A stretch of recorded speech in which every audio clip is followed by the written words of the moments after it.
Thank you for joining me for an interview today. Would you care to introduce yourself?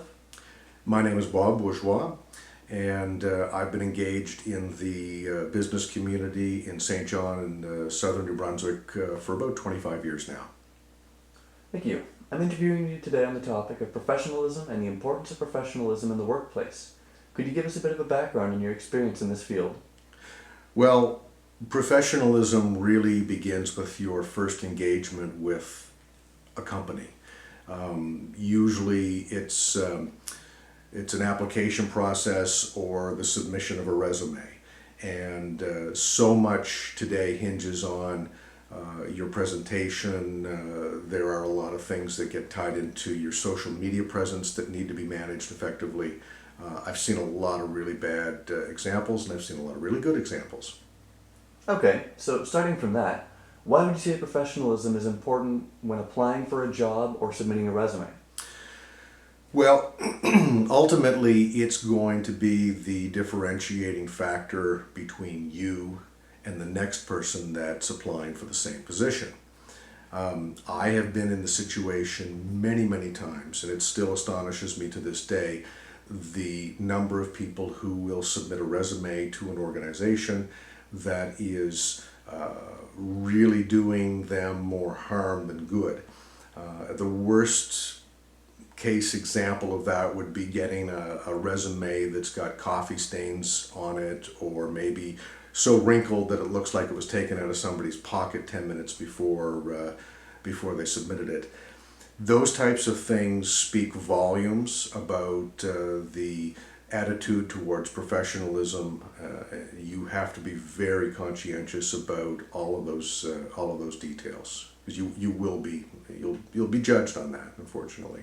Of course. And so, reaching from that, how would you say this branches into your use of social media and other such? Well, that's a really good point. Social media now has transformed the entire application process. When you're going to work for an employer, you're going to have a number of different things you need to navigate. If it's a large corporation, a publicly traded corporation, they're probably going to have human resource procedures in place that 10 years ago were not a factor. Typically now it's not unheard of for a company to take your resume before anyone's even looked at it. They scan it, they analyze it, they parse it for information that determines essentially whether you're a good fit for the company or not. Your social media presence is something that will then be confirmed if you make it through the first round of vetting. And at that point, you have to be extremely conscious of your social media presence, and your private life is kind of bleeding into your professional life. It's no good if you show up with a resume in which you have a scandalous email name. I've personally had people apply for a position, and they'll have something that's just, there might be some sexual innuendo in their email name. There might be something that's, maybe they're a NASCAR fan or something. It doesn't matter what it is. Again, all of those little things speak to the level of professionalism that you bring to the table when you're going to see an employer for the first time. Employers are going to look at least the good employers are going to look at your social media presence to see if it is a fit with their brand image. It needs to be consistent with the overall corporate culture of the organization that you're going to work for. So if there's pictures of you passing out drunk at a campfire, that is going to be a huge obstacle if you're working for a company that has traditional values in a certain area. You have to see how you fit within that mix. If you don't have that kind of self-awareness now about your social media, it will definitely punish you in the long run. Mm-hmm. So, going from that, say we have, passed all of that testing, and we're in a workplace environment now. How does that branch into actually working?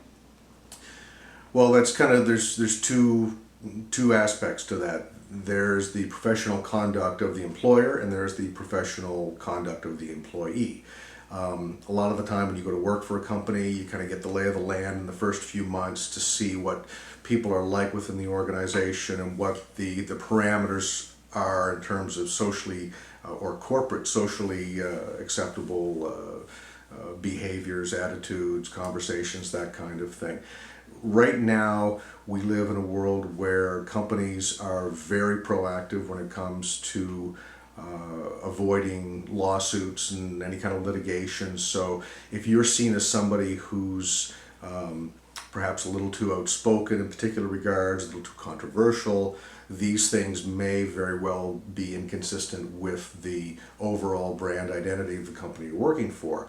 And if they're checking up on that, that can be a huge hindrance to your advancement within an organization. In other words, you need to be very, very conscious of all the different facets of your social media presence, because it will be analyzed and you will be judged for it. And as unfair as that may seem, it's the reality of it.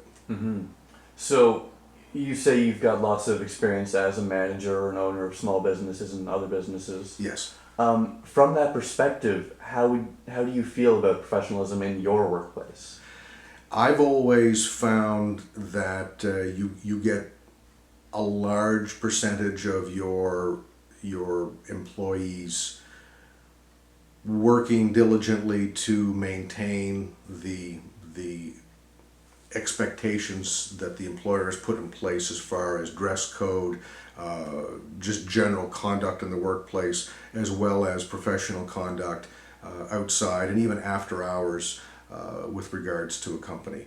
All of that is being taken into some measure at this point in the workplace.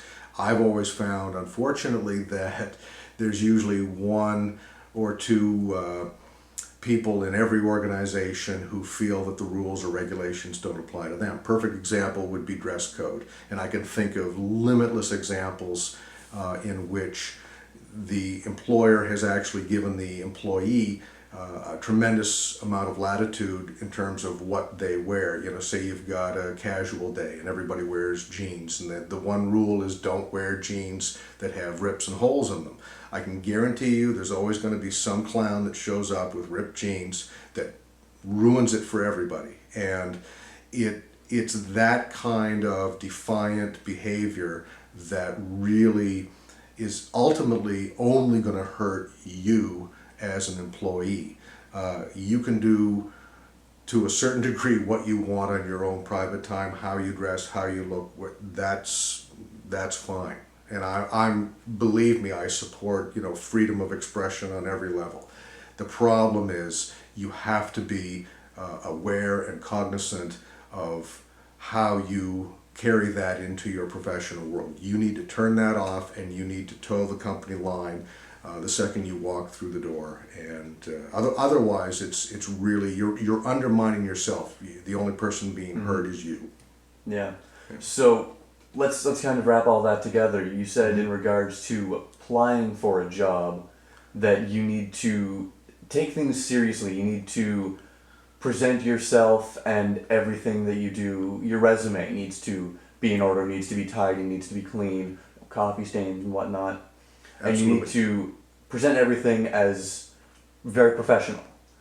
Yes. When talking about social media, you said that employers check that. Employers are going to be seeing that. You can't just Absolutely. The assume. bigger the company, the more they're going to be checking it. Yeah. There are companies that have entire departments that are designed to basically vet and parse the information that you've put online. Mm-hmm. And so you can't just assume that what you're posting on your Friday weekend or your Friday night. No, you should assume that everybody's going to see it, good and Yeah. bad. You might impress 10 of your friends, but if your boss sees it, what's that going to result Exactly. on Monday morning? And you have to calculate that into your approach to work. And as for the workplace, you said that generally you need to present yourself and keep all of your interactions with others as professional and Yes. just responsible in a workplace. Yeah, You need to familiarize yourself with the corporate protocol, the Yeah. expectations that company's set up. Every company you go to work for is going to have a manual or some kind of corporate policy. Even if it's a small mom and pop business that you're going to work for, there's going to be expectations. By carrying those values with you when you're working, and again, it may not be something that you fundamentally agree with, but when you're working and you're on company time, you've got to be aware that you are a representative of the company. You are carrying their brand to the public. That brand or that image has been constructed very, very carefully, so as to not be a liability, or especially to not be a potential litigious or legal liability to an organization.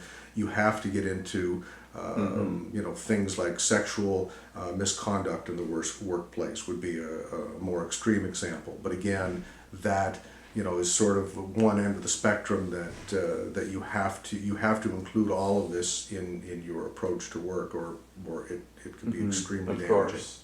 And your final note, on the note of being a manager or owner in a business, you said that you need to respect your employees, keep everything in line, and absolutely.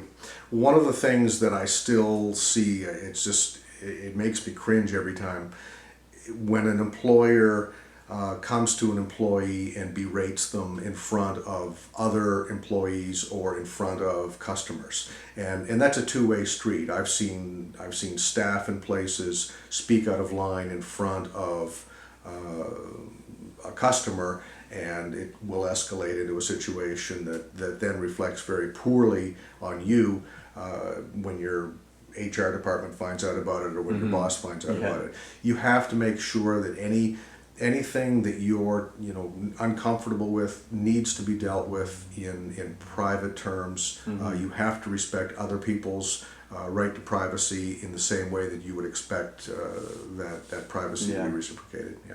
So we've learned a lot about why it's important to act as a professional in a workplace. Employers obviously find this very important and often hold their employees to strict standards in the workplace, and it's integral to a healthy workplace environment. 100%. Learning from this, one would expect to hold themselves in a very professional manner in all types of work scenarios. Yes. Any final remarks on the topic? I think you get out of it what you put into it in terms of the long-term trajectory of your employment with an organization. Even if you're not happy with the company you're with, that company will likely be the company giving you a referral when you go to your next job. So don't burn bridges. Keep it civil, keep it polite, keep it professional. Understand the corporate culture of the organization you're working with. I don't care if you're working at Tim Hortons. Make sure that you carry those corporate values with you both inside and outside the workplace. And you'll always have a place to either grow within that organization, or at the very least you'll have a positive and affirmative recommendation when you go to your next employer. Thank you for your time and input, and that will conclude the interview. Thanks for having me.